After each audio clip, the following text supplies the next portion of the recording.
I am. There have to have been some Oh, yeah. reasonably fun cheating scandals in Luge. Well, there's been some funny ones. There weren't really cheating, but there were. If you look at, I think it was the '76 Olympics, the East Germans showed up. They looked like the Coneheads. Wait, what? From Saturday Night. The East Germans? Yeah, they looked like the Coneheads from Saturday Night Live.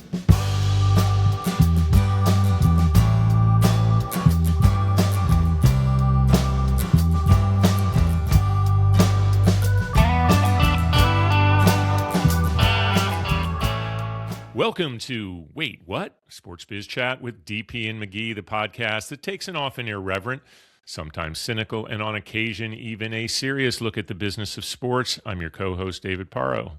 And I'm Tim McGhee. Well, Tim, Super Bowl 60 is set with the Seattle Seahawks taking on the New England Patriots at Levi Stadium in Santa Clara, California. Brooks Koepka rejoins the PGA Tour this weekend at the Farmers in San Diego. The Winter Games open in Italy late next week, and the world seems a little bit upside down. Before I turn it over to ask you about your first big topic, I did need to ask you. Sam Darnold, Jets' first-round pick, third pick overall in the 2018 draft. How are you feeling about him leading the Seahawks to the Super Bowl as a Jets fan? Excuse me while I take this knife out of my back that you just inserted in there. Listen, I'm really happy for the kid. I don't know if it's like 𝗘𝗙𝗍𝗱 𝗧𝗏𝗀𝗀 or what, but I'm happy that the team I root for is being shown once again to be a horrible developer of talent, if not a horrible predictor of talent. I'm really happy for the kid. He's had a couple of spots, but stops along the way, most notably Minnesota last year, Seattle this year, but San Francisco, Carolina, and he's developed into a real good leader. And you combine that with the fact that I hate the Patriots and all things New England. It's a win-win. Let's go Seattle. Let's go Seattle. And I believe the first line I saw was 5.5. Yeah. I've seen it a little narrower than that, but yeah. It and they look strong. Yeah, it should be a great game. Yeah, you're right. By the way, and the Jets are going to take the heat on that because that's where he was drafted. Obviously, they saw something in him, but sometimes it does take a while to develop. The Minnesota one, I think, is a little because they didn't seem to want to give much time there, and then he goes in the first year, and even though he had some injuries late, I mean, he's just looked solid. He didn't get shell shock from his experiences at any of these other places, it looks like, although for a while with the Jets, it seemed like he might have been. Yeah, Minnesota decided to go all in on J.J. McCarthy, so... Yeah. Well, Listen, I will say this to you, Tim. I think that's a very healthy attitude, and I want to applaud you for that. Well, thank you. All right. So what's on your mind? So many things. But let's start with the latest rounds of playoffs and some of the numbers that were put up. Talking about the Patriots, that game against the Texans... 38 million viewers on ESPN, which is amazing in and of itself. But what I found fascinating was that was the single most watched game in ESPN history. So even more than the Scripps spelling bee, strongest man in the world competition, throw them all out the window. Texans Pats, 38 million fans. Bills Broncos, 39.6 million. 49ers Seahawks, 32 million. I assume you're leading up to the game that did the biggest numbers here. Which game was that? Bears-Rams. I don't even have that here, but yes. Which you knew that was going to be that was the featured game that night, and it's LA, had the Chicago. Best window. Yeah, it had the best window and so forth. Yeah, and that game peaked at 52.6. Yeah, and then along those same lines, if we go back to the Indiana-Miami game, 30.1 million, up 36% from the game the year before, Notre Dame, Ohio State, which you would think would have a much bigger audience given the two teams and support for those guys. But biggest viewership in a national championship game since 2015. So a lot of people rooting for the underdogs and watching. Yeah. Well, as always, we will next week be putting in our Super Bowl viewership predictions.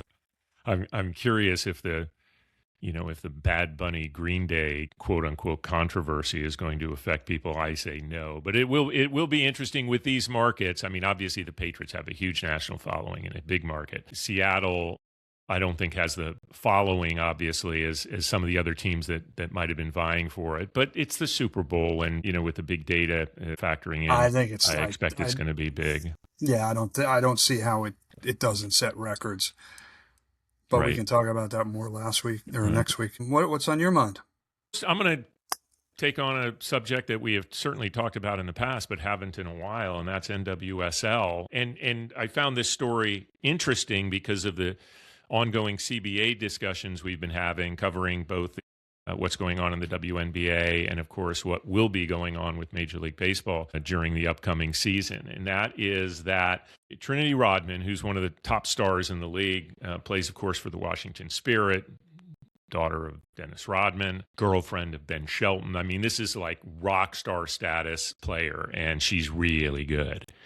She had agreed on a one-to-one level with the Spirit on a $2 million deal that Jessica Berman had to basically veto because it went against what the rules were in the existing CBA and the salary cap, et cetera. But given the demand for someone like Trinity Rodman, who was getting wooed to play in Europe where there are no caps and the money could have been a lot bigger, the league came up with a high-impact player rule, decided to sign. But at that point, because it was like a one-off, then the Players Association got all bent out of shape, and rightfully so because of the way. So you'd expect it to be that way. And they were upset when Berman had vetoed the original thing because it harmed a player. So it just shows you kind of, I'm going to use maybe a weird word. I don't know if it's the right one, but the vagaries of some of these, rules and so forth. I think it is important. NWSL in the world of women's football is, I think, considered the top league. You may have a different view of that, but given the strength of European soccer, of course, and their commitment to the women's side, I think you can see some of the top players getting wooed away. So I think it was an important thing to try to keep Trinity Rodman in NWSL, and they did. So hopefully the deal did go through. So any fighting seems to have been put behind us. But it's a big story as it relates to labor negotiations. Yeah, I think it's great for the sport. I think in hindsight, it would have been great if the league got out in front of this so they didn't have to tick off the Players Association both coming and going. Yeah. I'm not sure if she wore the captain's armband, but Trinity Rodman did score in a friendly for the U.S. women's team shortly after this deal was done. You're right. She is the real deal. Mm-hmm. And, we've got a Women's World Cup coming up in 2 years. So hopefully NWSL can keep the best talent here at home, which is very difficult to do on the men's side. Yeah. What's next for you? What do I got here? So many things. Olympic ad inventory sold out a month in advance. Kudos to Peter Lazarus and the guys over at NBC Universal for that. I'm going to talk about the Olympics a little bit more in our closing segment, but we've got a great guest today who's been involved in the Olympic movement for over 25 years as an executive and as a medal winner. So we're teasing his appearance a little bit. So that's pretty interesting. What else do I got? College football playoffs? Want to talk about that for a second? Yeah, I think we had an expectation that it was going to expand, but it seems like the parties in power don't seem to be in agreement on where that goes. So as we sit here now, we're looking at another year at 12 teams. Well, it's interesting you say the powers that be. You would think it would be the committee or the university presidents or, a consortium of conference commissioners, but it really comes down to two guys. Yes. Right? Tony Petitti at the Big Ten and Greg Sankey at the SEC, and they couldn't come to an agreement. I think Petitti wanted a 24 team and Sankey wanted 16 teams, and they couldn't come to an agreement on that. It's interesting that, how much power the Big Ten has now when you have the last three champions. Right. I had, last week when we talked about this, I was thinking that Sankey was the one that wanted even more teams because he seemed to be hinting that previously, but obviously the Big Ten, had its year. And so it was kind of interesting that it was Petitti that was really pushing the larger number. But, listen, Jim Phillips in the ACC, Brett Yormark at Big 12 obviously has a strong position to play. I think he's done some some pretty impressive things there. And then Notre Dame's kind of position in this whole thing, even with that television contract running for a few more years on NBC, it seems like they're slightly muted in their power. And it's largely because the elevation of Sankey and Petitti, I think, Big Ten or SEC and Big Ten respectfully, it just keeps growing, and that's where it's at. The animosity, is that the right word? Maybe it's a little bit too strong, but the frustration with Notre Dame, it seems to be growing. Mm-hmm. The fact that they've been promised a spot in next year's playoffs certainly has rubbed a lot of teams and schools the wrong way, and I think they have a right to be ticked off at something like that. But I don't know if that is tenable in the long term, having Notre Dame sitting outside the Power 5 or Power 4, as the case may be. Mm-hmm. We'll see if Pac-12 reclaims a place in the Power 5 in the coming years. But I don't know. It'll be interesting to watch, especially given the fact that Notre Dame plays, and we've talked about this in the past, that Notre Dame plays in the ACC and other sports. So it would seem to make sense from a consistency standpoint. It would make sense for them to join the ACC. From a geographic perspective, it might make more sense to join the Big Ten. Although, who would have thought that you'd have teams coast to coast in the Big Ten? Yeah, I think the conventional wisdom right after when Notre Dame went so strong at Phillips in the ACC, and I'm not saying that the ACC behind the scenes wasn't saying we have to get Miami in here. I tend to agree that the reaction to them has been slightly different. I think Notre Dame, as they typically have, felt that they had the upper hand in being able to say what they wanted to say, and it sounds like people aren't buying it anymore. Yeah. No offense to I know we have some regular listeners that are big time Notre Dame people. I'm a fan of Notre Dame. I'm just saying from a competitive standpoint, is it tenable for them to remain independent in the long term? What do you think about doing a spotlight on sponsorship? Well, I think that's a great idea. Yeah. Want to start? I know you had one. You had a patch deal you wanted to talk about. In the world of MLS, Inter Miami has just separated itself, right? They have the greatest player to ever play the game. Everything they do is at a different level than the rest of the league. Lowe signed recently as a patch partner, and it's being, it's almost being looked at or treated as though this was a stadium naming rights deal with the way the dollars are. But, with companies wanting to have a piece of a piece of Messi and this team, I think it's a great development for the league, and I think it does suggest that with the right player mix, that the money coming into these teams could be substantial. So I think overall it's a really good thing for the league. Obviously, really great for Inter. So yeah, I just kind of got a kick out of the way it's been reported almost as though this was like the big new stadium rights deal. I'm not saying a patch deal is an insignificant deal. It's very, very important, but.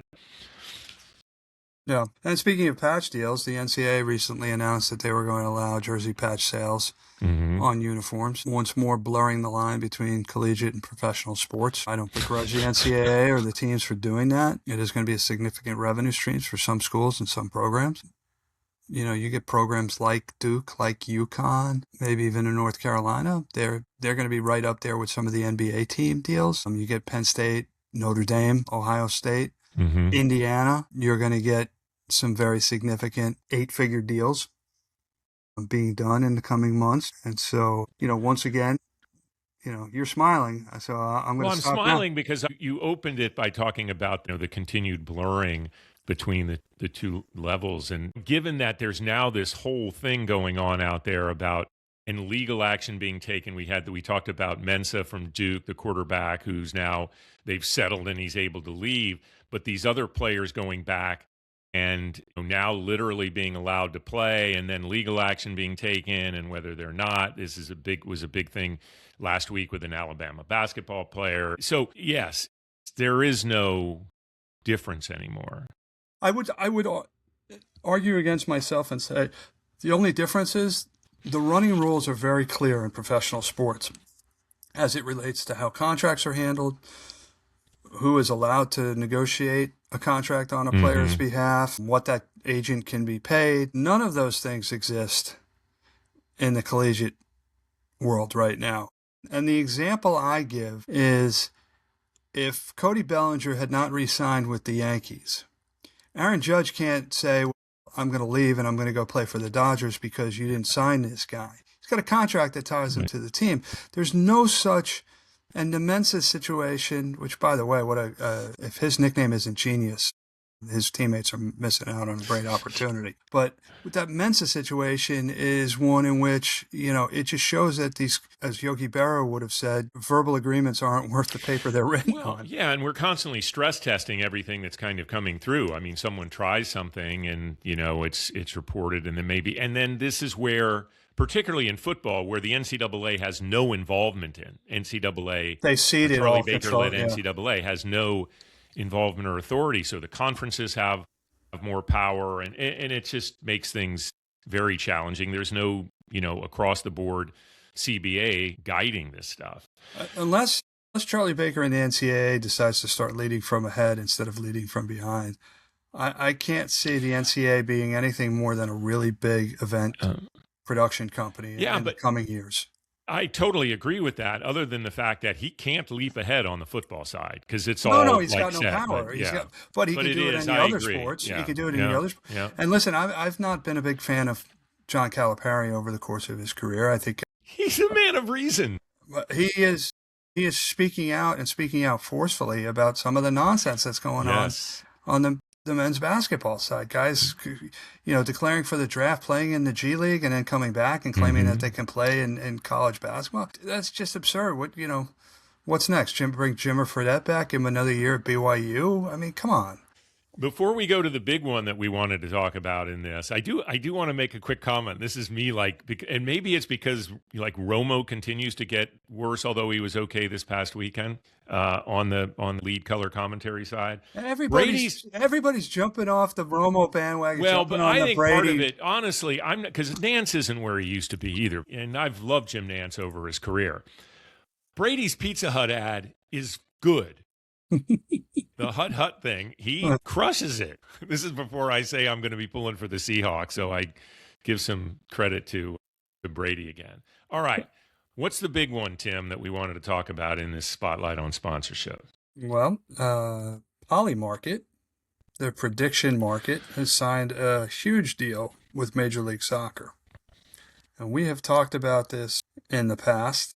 I think I don't want to speak for you, but I would say that I have major concerns about Polymarket. It is unregulated. I don't know how it could become an issue for Major League Soccer, but I do know that the Gaming Association, which oversees all of the other betting companies and sports books, has voiced very serious concerns about prediction markets and the fact that they are unregulated. So, kudos for MLS for getting that deal done. Let's see what happens with it. What are your thoughts? I'm in your camp. I'm concerned about this. I do think that they are trying to get out ahead of the things that people would be talking about, minimizing the types of bets that they can, yellow cards, et cetera, things like that, which seem to be simply manipulated. So while I think it's good that they're doing that and announcing that as part of their deal, my view is, and I commented on this, a friend of mine, Adam Lassner, former City guy, he writes this good series on LinkedIn where he kind of looks at different things, and he was pretty positive on the deal. My comment back was that, and this is stuff that you've said, over time, just the more and more stuff that's out there, the people trying to game the system get ahead of it. So like how quickly can we update the guardrails to make sure that it doesn't happen? And I get it. They can't leave the money on the table or don't want to leave what is obviously very available money.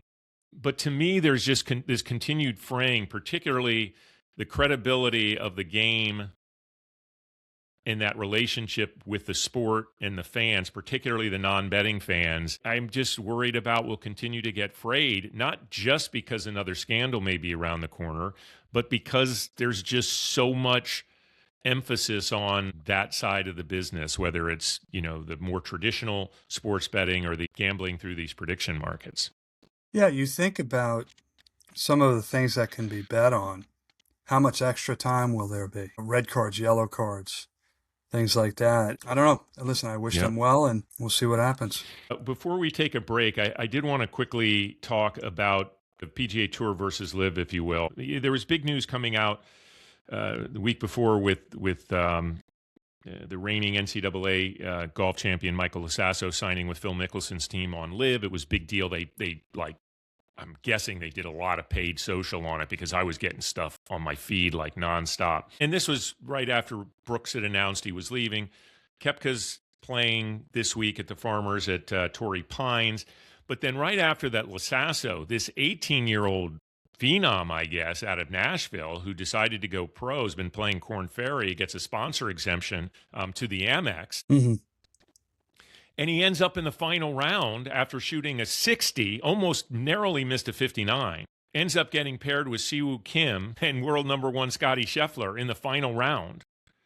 He fades a little bit, ties for 18th. Scheffler's so good, it's ridiculous. I know, that's got to be intimidating. But, it's like doing a podcast with you, right? It's got to be very intimidating for the kid. I'm still not over my fear. Golf Channel, I did not think did a good job because I was excited to get tuned into that. It was not the right time to have that tournament exclusively on Golf Channel. Mm-hmm. I know that they're going up against AFC and NFC championship games, but that could have been exposed. 18-year-old kid, really impressive. Blades Brown, by the way. Blades Brown. I mean, he's got the name. Oh. And by the way, his first name is named after his mother's maiden name, who was a WNBA player. She was a professional athlete. I mean, this kid's got chops. He played like 8 days in a row because he had a Korn Ferry tournament, and he gets this exemption, plays. He's not going to be playing at the Farmers, it doesn't look like, although I think they should try to get him in because I'd love to see him get a Masters exemption. Anyway, it was a bit of a salvo, I think. Not that they planned it, it just kind of worked out. But I don't know if you saw the new... Wait, what? We got to talk about Blades Brown for a second. Yeah. Okay. Not only is it a better golf name than Bagger Vance, it might be a better name than Shooter McGavin. It's really good. It's really good. Blades Brown. He's from Nashville. And on top of this, the PGA Tour, and this is definitely going right at LIV, right? Their new tour campaign, their slogan, have you seen it? No. Where the best belong. And then they have Patrick Reed is kind of giving some indication that maybe he's open to things. So, and then Rory came out during a press conference recently, and Rory's very outspoken, as we know, saying that it doesn't seem like the guys are all feeling like they're getting what they felt they were promised from LIV. Of course, DJ, because he has nowhere else to go anymore, he re-signed with them and said that it's all good, but we'll see what happens. I'm sounding like I'm kind of knocking them, but the fact that like both sides are playing this drama, LIV did what it did when they got Losasso, and then kind of the tour bounced back and had this news with this kid, but then also came out with their campaign and have Brooks coming back, and he was welcomed with they have shots of him on the driving range and practice round and stuff like that. Prodigal son. Exactly. I will make a prediction that Blades Brown is not going to get and it would make perfect sense for him to get a razor sponsor. But the kid looks about 10 years old. Yeah. He's not shaving. He's not shaving for several years. Yeah, and he's got an interesting swing. A lot of people do compare it to DeChambeau. A lot of people are kind of doing a very somewhat technical swing, but quite simple. I think all these golfers, I think anybody walks in and it's a very different style than when Tiger was intimidating people. Like you were playing against Tiger and you just didn't think you had a chance. I don't think anyone thinks they have a chance against Scheffler right now, the way he's striking the ball. It's just ridiculous. Yeah. It's different level. They'll say they're not intimidated. Amex had this unbelievable final round, good tournament, great branding, and it ended up not being able to expand beyond that super hardcore that would want to seek this out on Golf Channel. That was my point. I'm sure contractual elements demanded that it not be anywhere but Golf Channel, but felt like it was a big miss. Now, our guy Blades wasn't playing that great on Sunday, but should they have talked to him right after the round? He was in the final round. They gave Scheffler a hug. They interviewed Scheffler. I'm sure he was annoyed and not happy with himself, but how do you not grab him and have him interviewed? I just felt like there were some misses on that. What do you say? Take a break? Let's do it. It's time for our guest. We are back, and as we mentioned earlier, we are really pleased to welcome our next guest. 𝗗𝗙𝗄 is an Olympic medalist in the sport of luge. In fact, he was, with an asterisk, the first U.S. medalist in the sport of luge. And 𝗗𝗙, you can tell that story about how you and Chris Thorpe were guaranteed a medal, but moved up on the podium as a result of a later competitors going down the track. But 𝗗𝗙 competed in 3 Olympic Games, including the silver medal that they won in Nagano in 1998. He also won 2 silver medals at the FIL World Luge Cups in 1995 and 96, and he won the overall Luge World Cup men's doubles title in 1996-97 season. He is currently the head of marketing for USA Luge, the national governing body dedicated to bringing home medals for the sliding sport, especially in the upcoming Milano-Cortina games. 𝗗𝗙, welcome to the show. Thank you so much for having me. I appreciate it. I'm standing outside in the cold as we speak. Happy to be here, nonetheless. Well, 𝗗𝗙, I tell the story about you and I being on the top of the luge run in the middle of the day in August, and it was 35 degrees. So you're used to being out in the cold. This year's games, as we said, are going to be in Milano-Cortina. Interesting, 2 separate cities. There are actually going to be 2 different opening ceremonies for the athletes. And I asked you about this, and I would love for you to share with our listeners. What is the importance to Olympic athletes of the opening ceremonies, especially for those athletes who are competing in their first games? The opening ceremonies is kind of, it's sort of the confirmation of it all. That's where you really feel like you're an Olympian. And it's that moment where you're marching in behind the flag and you're a part of the Parade of Nations, and it's something that you've seen on TV, and if you're like me, you aspired to do it, and then all of a sudden you're there and you're doing it. And it really does feel like it's a part of something bigger. You know, I think a lot of it gets lost in the Olympic movement a little bit, but you know, that is the moment where it does feel like, you know, you're representing your country and doing it in a positive way, in a sort of positive environment. You know, we get to interview executives all the time and learn their business, but I have to tell you, I'm a huge fan of anyone that either aspires and then eventually makes it into the Olympics. So this is huge for me to have this discussion. I want you to go a little deeper on that and talk about the overall experience as a luger, not just from your standpoint, but from the athletes that USA Luge actually represents. You're traveling to Europe, this beautiful part of the world. What do you expect that experience to be like for the team, and what was that experience like for you as an Olympic athlete? Because that fascinates me. Well, the athletes are on the road quite a bit, so we should start there. Mm-hmm. But there is something different about showing up and getting ready to race in an Olympic Games and being a part of the not only the ceremony but the training. It just feels different, and it's just bigger, and it's, I don't know, it's not only the media magnifying glass and attention.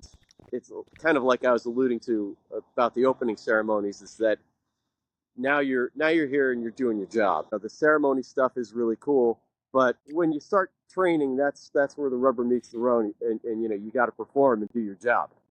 David, I don't know that I'm answering your question really, but you are. No, understood. All good. I have a quick follow-up before I ask you my next question, 𝗗𝗙, is when in the games will the sliding competition be for luge? Sliding competitions always up front, the early part of the games. So opening ceremonies is Friday. It's men's singles Saturday and Sunday, women's singles Sunday, Monday, doubles Tuesday, and then Wednesday is the team relay, and that's that. So we're done relatively early. So your athletes can enjoy the rest of the games if they choose to stay through the closing ceremonies. Yeah, absolutely. And that is a huge advantage of going early, is that you get to watch other events and, you know, maybe blow off some steam and have some fun. Yeah. So you've been involved in the Olympic movement and the sport of luge for over a quarter century. You've been a slider for even longer than that, right? Starting as a kid in the developmental program. But since you've been actively involved in the Olympic movement, how has it changed in the last 25 years or so since you've been involved? It's funny. It's changed in a lot of ways, but in so many ways, it's exactly the same. I think that the leadership has certainly changed at the top, at the IOC level. You've seen a little bit, I think there's been some positive leadership changes. And I should say that obviously on the media side, things are constantly changing. And on the sponsorship side, for me, it's constantly evolving. And I know I'm just kind of hitting all these points without really digging into them deeply. But let me go back to the media side. The media side is obviously we've seen things just go in completely different directions in the last, obviously social media. But then on the sponsorship side, it's been very interesting to see how USA Luge, we're not the NFL, we're never going to be like a numbers-based kind of sponsorship. We're about storytelling. We're about athlete achievement. We're a mix of sports marketing, but also at the same time, cause marketing in that we are a smaller sport. So, that's been fairly consistent, I would say, and the way we market our sport hasn't really changed tremendously either, other than the obvious social media stuff. That's the big caveat. We're going to keep you in the cold and dive into the sponsorship thing in a little bit first and make you stay out there. So you'll have plenty of time to talk because we want you to stay cold. I'm going to duck into a warm car here for 1 second. All right. Please. I feel horrible. Okay. I'm going to Tim will like this term. I'm going to dolly back a little bit now. Oh, wow. You just pointed out you've been involved in the Olympic Games or the Olympic movement, specifically with USA Luge for a while. What does the Olympic movement, mean to you in a very general sense? And not to go into a weird direction, but given the times that we live in, does the Olympics represent something important that you want other people to understand what it is, if that makes sense? Like, what do you want the Olympic movement to mean to other people? The Olympic movement personally means it's about achievement. It's about opportunity, and it's about performance, obviously. USA Luge we are a performance-based organization. I think that's the personal side. I think that what I want people to see is, it sounds idealistic, but it is sort of the nations walking in behind the flag. And what I really like also is closing ceremonies where it's a little looser and the athletes walk in a little less organized. And sometimes you see athletes of all nations just kind of in one big jumble coming in. And that is, to me, again, idealistic, yes, but I do think it's an important opportunity for people to see athletes competing, but also fraternizing and forming relationships that last a lifetime in many cases. And that's also sport more broadly. Gordy, you mentioned before that the sliding competition begins on Saturday, men's on Saturday and Sunday, women's on Sunday and Monday, doubles on Tuesday.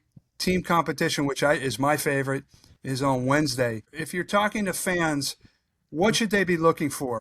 What makes a good luge run? How does somebody make up time? How does somebody get on that podium, right? Which is everybody's goal going into the competition.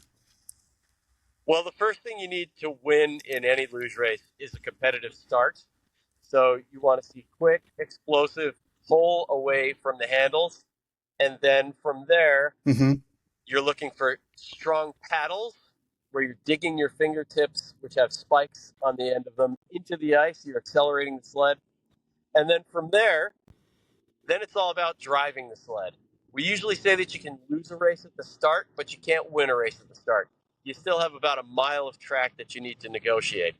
So when you're watching a sled go down, you want to see an athlete holding a consistent position. You don't want to see a lot of movement in the body. And you also want to make sure that when you're looking at the lines an athlete drives through a corner, you generally want them to be even. You don't want to see the sled going up and down in a corner.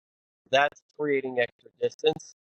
Good position in the sport of luge is toes pointed, head back. You got to fight the urge to look up and see where you're going, because if you pick your head up, you're creating aerodynamic resistance. Yeah, and it's basically you're trying to drive the sled within an inch or two of this imaginary perfect line that doesn't exist. It's not like it's a red line that you're following. And then from there, you're trying to be relaxed as possible, because your body is also like a suspended component of the sled.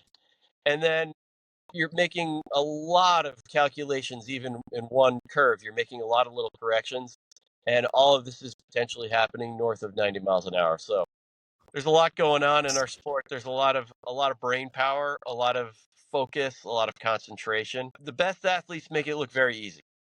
When you started saying inches of an imaginary line that doesn't exist, I thought you were going to say inches of your life, and I was like, well, that's a little dark. But man, this sport that you are involved with is you are on the edge of your seat watching these sliders move down the track. It's pretty amazing. There's sort of a rite of passage if you're involved in the sport. Gskordy and his fellow sliders make you go down the track at Lake Placid.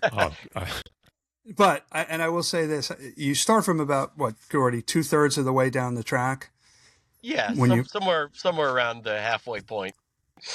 Right, and so I got on the sled, and I thought I was doing World Cup time, and the late great 𝗏𝗏𝗏 was at the bottom and congratulating. And I said, "How fast am I going?" Now, keep in mind what Gskordy said: you're doing over 90 miles an hour in an Olympic race. And he goes, maybe 40 miles an hour. Yeah. I go, well, I guess my screaming the entire way down was probably a drag on the aerodynamics.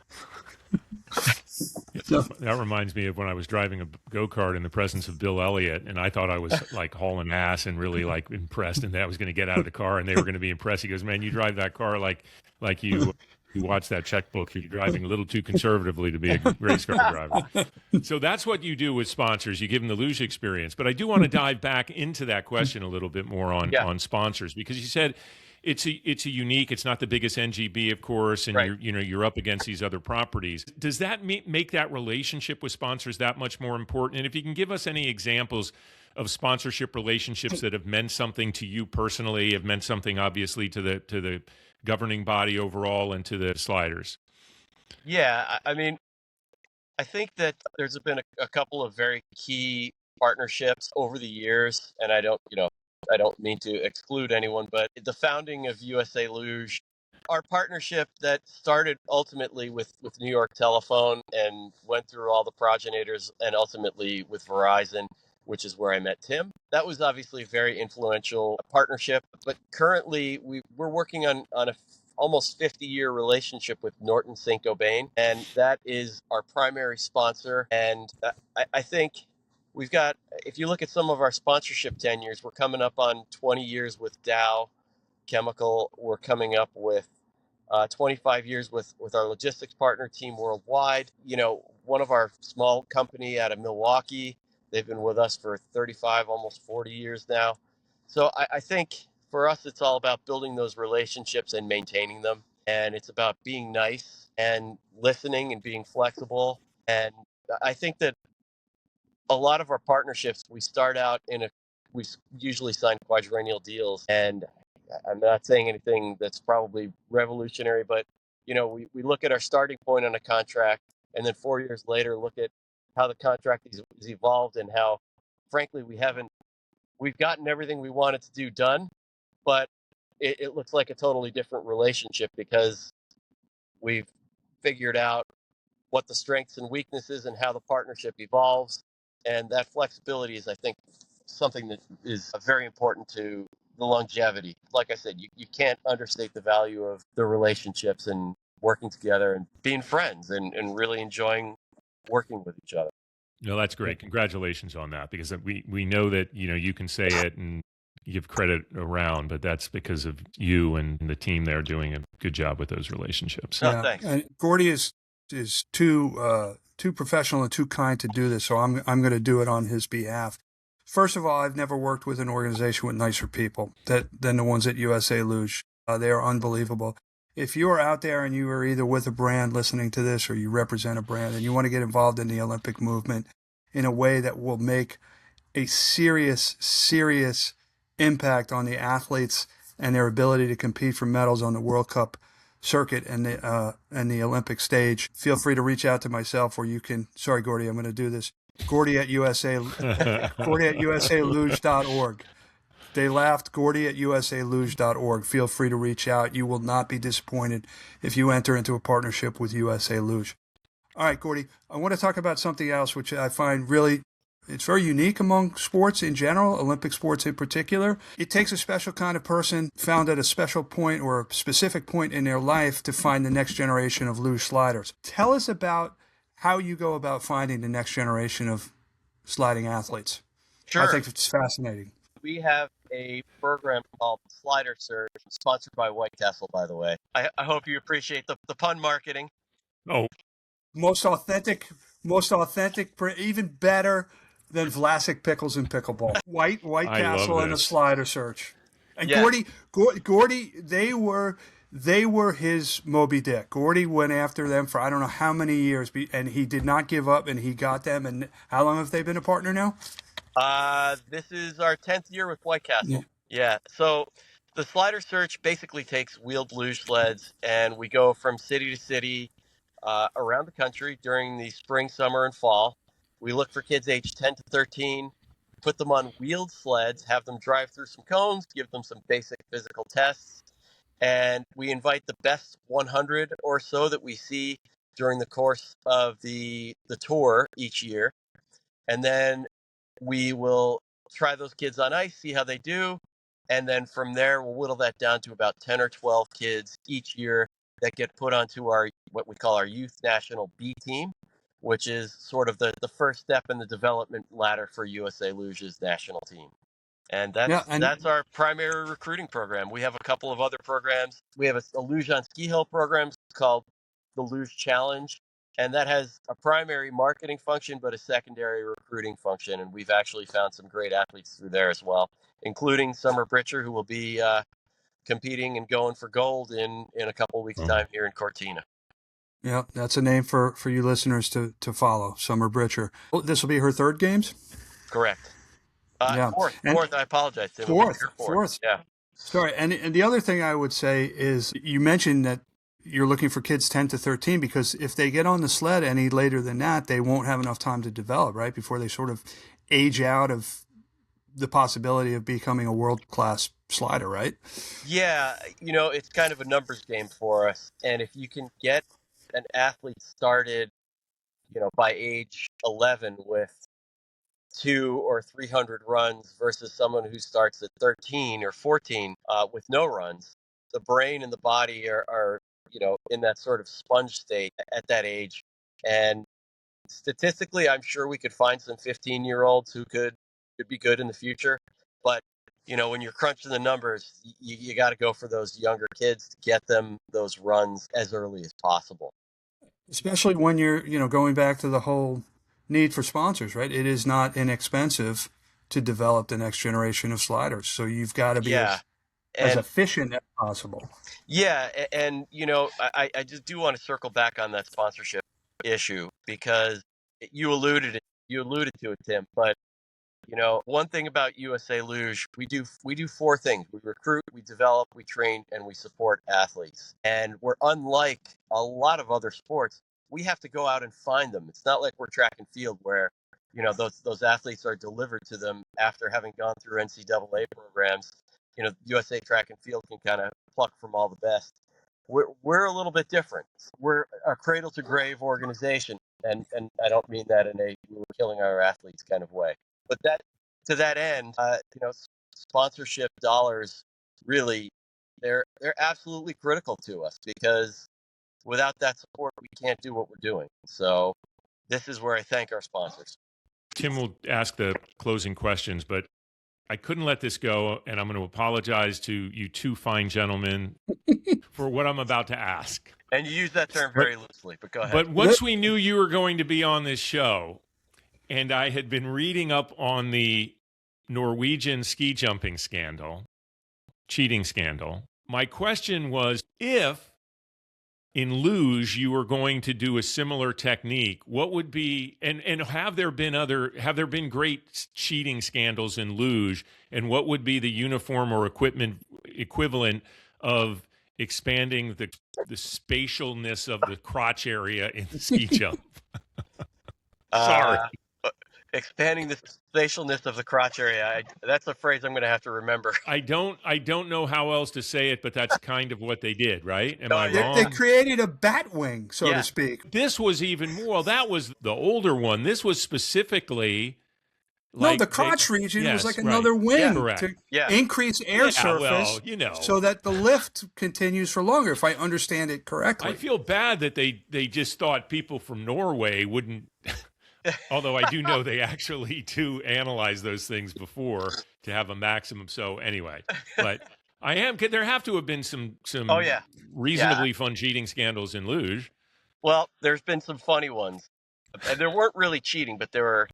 If you look at, I think it was the '76 Olympics, the East Germans showed up. They looked like the Coneheads. Wait, what? From Saturday Night. The East Germans? Yeah, they looked like the Coneheads from Saturday Night Live. And what they were trying to do is close the turbulence zone behind their helmets. So they showed up with these gigantic Coneheads. And so that was always a good one. And then there's a rule about heating runners. And runners have to be within a certain temperature range. There's rules about suspension systems. We were talking earlier about, having clauses in marketing contracts before we started the podcast. But the rule book is kind of similar in that it's a list of past offenses and tightening things up. So, there's maybe not any specific examples, but the Coneheads are probably one of the funniest funniest loopholes that we've seen with teams taking advantage of it. Yeah, the most interesting thing about those Conehead things is they detracted from the fact that the men were competing as women for the East Germans. I think they actually rolled those helmets out in 𝗗𝗿𝗄 Yugoslavia at the World Cup race there. And there's a big controversy on another sliding sport, which is a different national governing body, but with bobsled. Yeah. And, Katie Ulander, who you know quite well, got denied the chance to compete in her fourth Olympic Games as a 41-year-old sliding athlete, which I think is really, really, those damn Canadians. I think South Park has it right. What? The last I read was they were actually people. The last I read was that they were actually bringing it up to the IOC to see if they could get some relief in that case. But anyway, that's an episode for another day.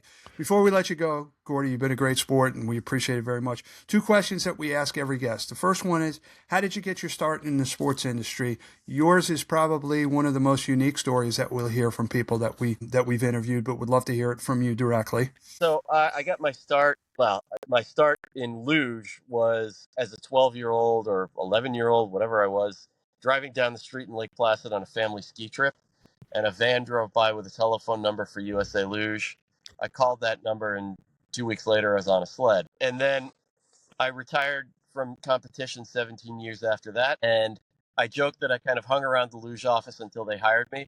I was actually running a fantasy camp program that actually is still alive today, that I still run. And there was some staffing changes, and I was just kind of sitting in the office, and the executive director at the time said, "All right, we give up, you're hired."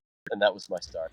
I did have a degree in communication from the Ohio State University. So was that Ron Rossi who hired you? Yes, it was Ron. Yeah. And I've actually got a picture that I am going to share with David of you as a very young sliding athlete. No, we're using it. Yeah, with somebody who I talked about earlier, 𝗏𝗏 Feld, and you can't be much older than 13 or 14 in this picture. No, you know the one I'm talking about. I know right? the one. Yep, I know the picture. Yeah, 𝗏𝗏, what a phenomenal human being. He was. I'm going to ask the last question. Okay. What one piece of advice would you have for somebody looking to break into the sports industry, whether it's somebody transitioning from a career as an athlete into the business world, or just somebody coming out of school who wants to get into the sports industry? One piece of advice? We'll give you 2 since you've been such a good sport. Okay. I would say listen and be nice.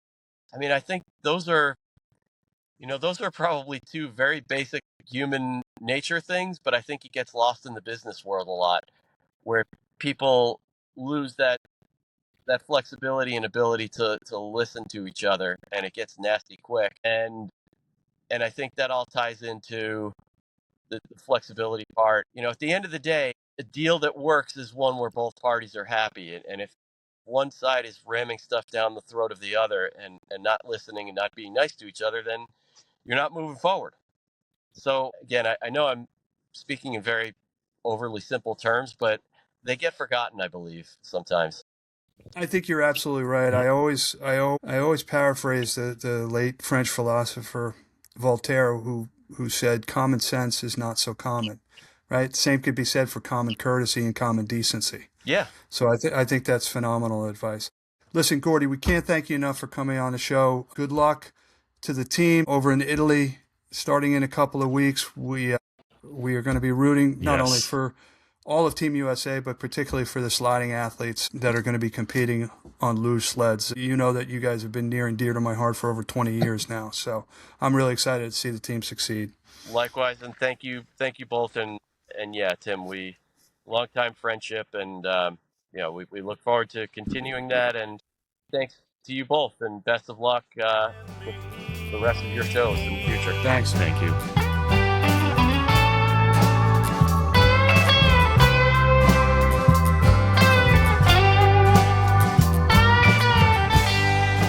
We are back. Thank you again to 𝗗𝗍𝗄 𝗥𝗲𝗄 from USA Luge. David, keep me honest here. I think that might have been the first Olympic medalist that we've had as a guest on the show in 5 years. I think that's right. We're going to have to look at that in the future. Yeah, but this is the part of the show where we take a look forward. We give shout outs. We thank our listeners. David, what's on your mind? Well, a couple things. First, congratulations on the big Cornell win over Harvard, 4-1. I saw that. Did I get that right? Yeah, and they actually, more importantly, they beat Dartmouth the night before in overtime, which was ranked higher in the polls. Well, I know that you set it up last week or two, whenever it was, about that big game, or the game that matters. A couple other shout outs. There was an event on I think that ended up going Saturday night, because it was originally scheduled for Friday, but they had some weather. Netflix ran a live event of 𝗚𝗏 Darnold, who is the climber who did the movie that won an Oscar, Free Solo, where he climbed El Capitan without any ropes. A fascinating event. He climbed tower, I think it's called Taipei 101 in Taipei, free solo. And he did it in like an hour and a half. They were projecting 2.5 hours. Live on Netflix. No nets, no anything. Yeah, 10-second delay, God forbid, though. Yeah.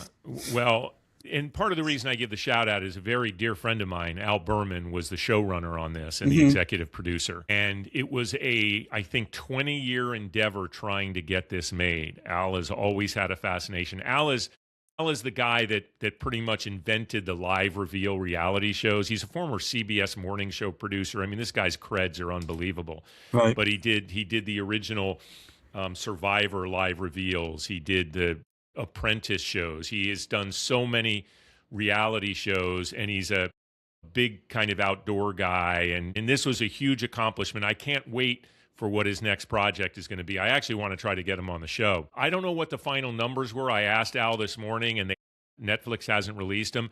But I will tell you this, the following and the engagement on X was unbelievable, including from the athletic world. So I think people look at Alex and say, this guy's as amazing an athlete as I've ever seen. So I think that was one of the reasons I did want to shout it out. But it was drama. It was high drama.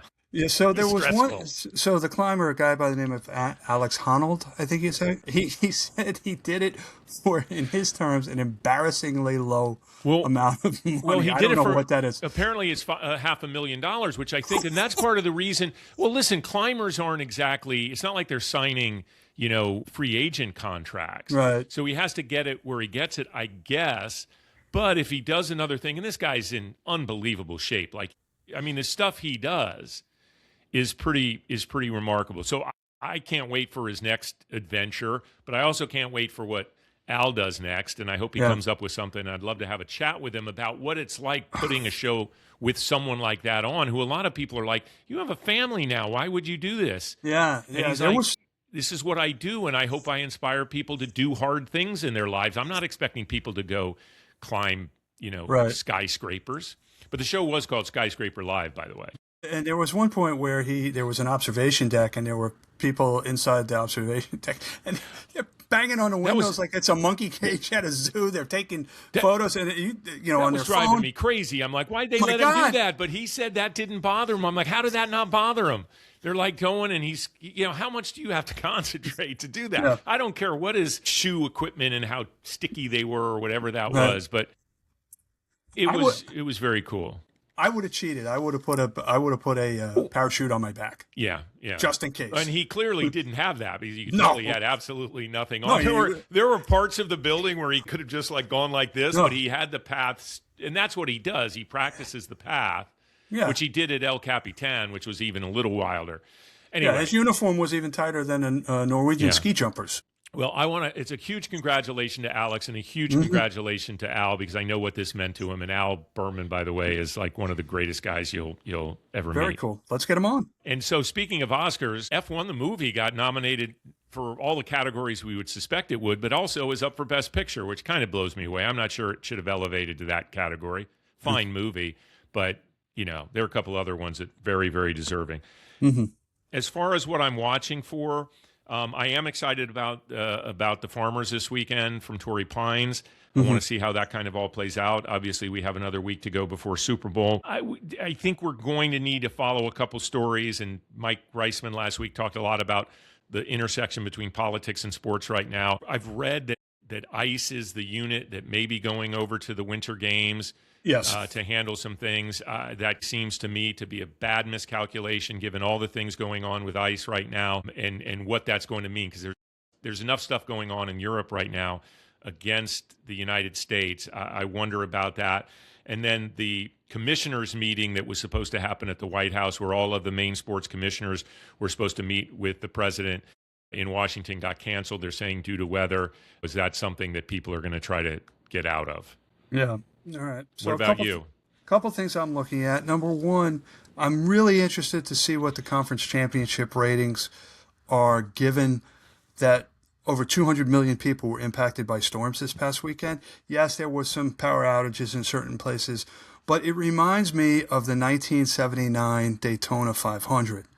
For those of you who aren't familiar, that was really the race that put NASCAR on the map. It was held in mid-February. Interesting trivia point, it was not the first race of the season that year. It was actually the second race.